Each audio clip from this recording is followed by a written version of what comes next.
ఏది నాకు పెంచు.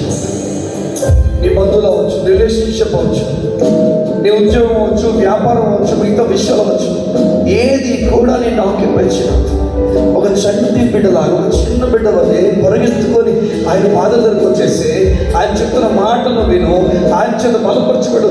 ఈ దినము పూర్తిగా నేను డెడికేట్ చేసేసి నేను చెప్తున్న సంవత్సరాలకి కావాల్సిన బలము దేవుడు ఈ రోజు నీకు ఇవ్వబోతున్నాడు. నువ్వు బ్రతకడానికి బలమే పోతున్నాడు.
Stop the